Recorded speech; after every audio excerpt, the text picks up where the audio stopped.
दोस्तों, हम हर हफ्ते बड़ी मेहनत से आपके लिए एक दिल दहला देने वाली एनिमेटेड हॉरर स्टोरी बनाते हैं। तो अगर आप हमारी यानी खूनी मंडे चैनल की कहानियां एंजॉय कर रहे हैं तो हमारे चैनल को सब्सक्राइब कीजिए और हमारी लेटेस्ट वीडियोस की नोटिफिकेशन के लिए बेल आइकन दबाना मत भूलना।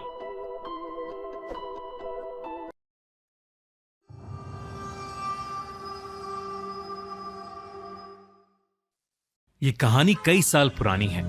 25 साल का दानिश अपने उत्तर प्रदेश के गांव से दिल्ली अपनी नई जॉब के लिए आया था और वो गाजियाबाद में एक छोटे से किराए के कमरे में अकेला रहता था। दानिश वैसे तो बहुत खुशमिजाज लड़का था, लेकिन वो आसानी से घबरा जाता था और इसी आत्मविश्वास की कमी होने की वजह से वो पिछले 2 साल से अनएम्प्लॉयड था। बहुत मुश्किलों के बाद अब उसे एक अच्छी नौकरी मिली थी। पहली सैलरी मिलते ही उसने सबसे पहले पुरानी दिल्ली में रहने वाले अपने करीबी मामा मामी और उनकी फैमिली के पास जाने का फैसला किया। मामा का घर काफी पुराना था, जहां आंगन में एक बड़ा सा नीम का पेड़ था। उसके पत्ते हमेशा सरसराते रहते थे। दानिश जब उनके घर पहुंचा और डोरबेल बजाई तो मामा ने दरवाजा खोला और उसे गले से लगा लिया। सभी बहुत खुश थे।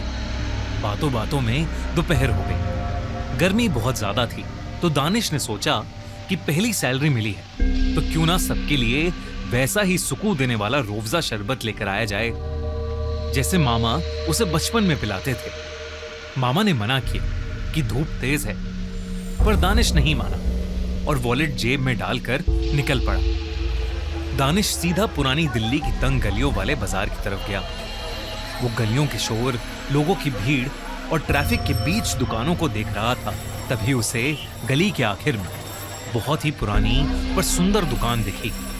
उस दुकान के अंदर कांच के बड़े बड़े जादुई लगने वाले मर्तबान जार्स रखे थे, जिसमें गहरे लाल रंग का एक बेहद खूबसूरत शरबत था। सूरज की किरणें जब उन कांच के मर्तबानों पर पड़ रही थीं, तो वो लाल शरबत धूप में किसी कीमती रूबी की तरह चमक रहा था। दुकान से ताजे गुलाबों और सदाबहार फूलों की इतनी प्यारी खुशबू आ रही थी कि दानिश का वहां से जाने का मन ही नहीं कर रहा था।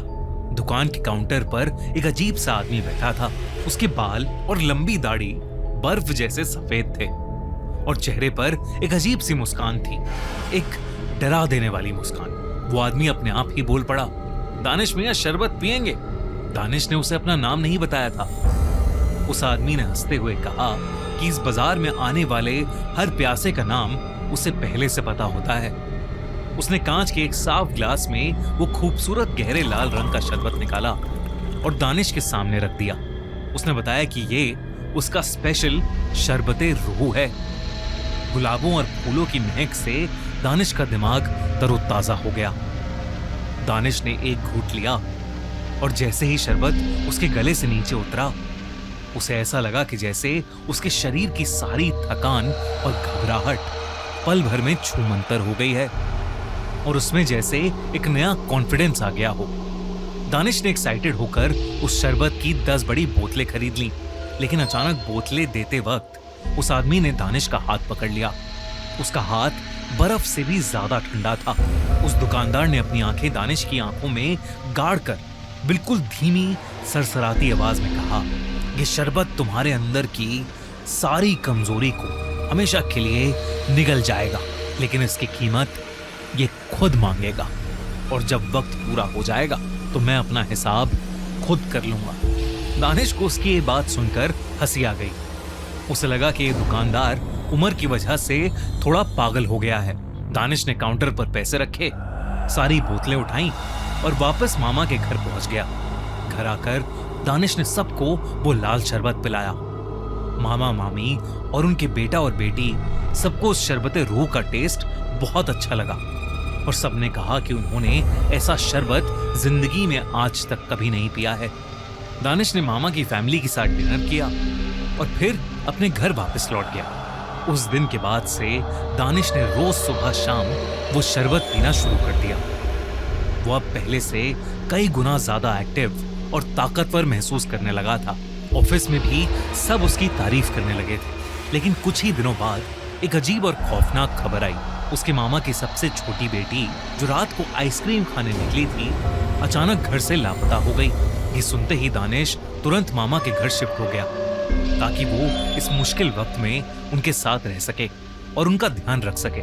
पर मामा के घर में कुछ अजीब था। एक रात करीब 3 बजे दानिश की नींद एक अजीब सी आवाज से खुली। उसके मामा के कमरे से डरावनी आवाजें आ रही थीं, मानो कोई 2 आवाजों में गुर्रा रहा हो। उसने छिप कर देखा तो मामा धीरे धीरे अपने हाथ का मांस निकालकर खा रहे थे। उनका चेहरा पीला पड़ चुका था, आंखें सफेद होकर ऊपर घूम चुकी थीं और वो अजीब तरीके से कांप रहे थे। उनके मुंह से एक घिनौनी, डर पैदा करने वाली हंसी निकल रही थी, जो देखकर लग रहा था कि वो हंसी किसी इंसान की नहीं हो सकती। एकदम से दानिश के मामा अपना खून में लथपथ शरीर लिए आंगन की तरफ दौड़े और घर की ऊंची दीवार पर एकदम से चढ़े और एक भयानक झटके के साथ ऊपर से नीचे छलांग लगा दी। दानिश कुछ समझ पाता इससे पहले वो अंधेरे में अचानक गायब हो गए। जब वो रात में अपनी मामी और उनके बेटे को ये बताने गया तो वो लोग भी घर से गायब थे। दानिश को अचानक उस शरबत वाले दुकानदार की बात ध्यान आई। रात के 3 बज रहे थे, लेकिन दानिश लोकल पुलिस स्टेशन भागा और उसने रोते हुए मिसिंग कंप्लेंट दर्ज कराई और उन्हें पूरी कहानी बताई। दानिश के पागलपन को देखकर इंस्पेक्टर और 2 कांस्टेबल को लेकर पुरानी दिल्ली की उस गली की तरफ पहुंचे जहां से दानिश ने शरबत लिया था। लेकिन जैसे ही वो लोग वहां पहुंचे, दानिश के पैरों तले जमीन खिसक गई। उस गली के कोने में कोई दुकान थी ही नहीं, बल्कि सिर्फ एक पुरानी काली जली हुई दीवार और खंडर था। पुलिस वालों के मुताबिक वहां सालों से कोई दुकान नहीं थी। पुलिस को लगा कि दानिश का दिमाग पूरी तरह खराब हो चुका है, इसलिए उन्होंने उसे जोर से डांटा और वहां से चले गए। पर दानिश पूरी रात उस खंडर वाली जगह पर अपने मामा और मामी को पुकारता रहा। वो वहां जमीन पर अपना सर पटक कर रो रहा था और अपने परिवार वालों की जान की भीख मांग रहा था। तभी आसपास की हवा बिल्कुल बर्फ जैसी ठंडी हो गई और खंडर के बीच में से काले धुएं के साथ वही सफेद बाल वाला आदमी निकल कर आया, जिसके बदन से सड़े हुए मांस की बू आ रही थी। इस बार उसका चेहरा जला हुआ था और बेहद भयानक लग रहा था, बिल्कुल वैसे ही जैसे किसी मुर्दे हुए इंसान का होता है। दानिश उसे देखकर कांपने लगा।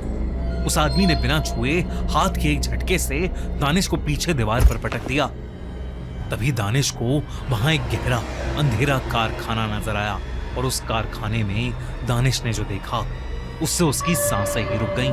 उस अंधेरे में उसके मामा और मामी और उनके बच्चे मरे हुए पड़े थे। उनकी आंखें निकाल ली गई थीं और उनकी रगों से खून धीरे धीरे निकलकर एक बड़े से जार में जमा हो रहा था। और तब वो सफेद बाल वाला बूढ़ा आदमी बोला, ये शरबते रूह है जो इंसानी रूह से बनता है और इसे पीने वाले की सारी दिक्कतें दूर हो जाती हैं, लेकिन ये कीमत मांगता है, इंसान की रूह मांगता है। ये सुनते ही अचानक दानिश की आंखों के सामने सब धुंधला होने लगा और उसे चक्कर आने लगे।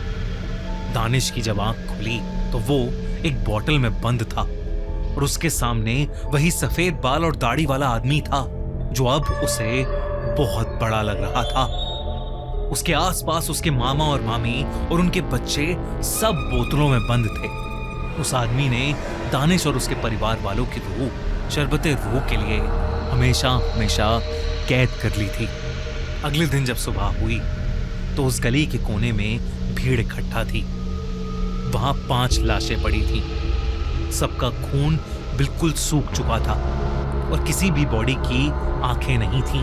वो लाशें किसी और की नहीं, दानिश और उसके परिवार वालों की थीं। इस इंसिडेंट के बाद जब पुलिस ने छानबीन की तो उन्हें पता चला कि करीब 100 साल पहले उस गली में एक हकीम की दुकान थी, जो लोगों के खून से एक गुलाब का शरबत बनाता था और उसे पीते ही इंसान की सारी दिक्कतें कुछ टाइम के लिए खत्म हो जाती थी। लेकिन फिर वो इंसान कुछ टाइम बाद अपने आप ही मर जाता था। सब लोग उस हकीम से डरने लगे थे, क्योंकि 2-3 लोगों ने उसके कारखाने में छोटी छोटी बोतलों में गायब हुए लोगों को बंद हुआ देखा था। एक दिन गुस्से में आकर उस इलाके के लोगों ने उसे उसकी दुकान समेत जलाकर मार डाला। सब कुछ जलकर खंडर बन गया, पर बस एक दीवार बाकी रह गई थी। तब से वहां कई तांत्रिक लोगों ने कई किस्म के धागे और ताबीज बांधे हुए थे, जो हाल ही में खुल गए थे। इस हादसे के बाद दोबारा उस जगह की झाड़ फूक हुई और उसे फिर से धागों और ताबीजों से बांध दिया गया। और अगर आपको ये वीडियो अच्छी लगी तो हमारा चैनल खूनी मंडे सब्सक्राइब करना बिल्कुल मत भूलना।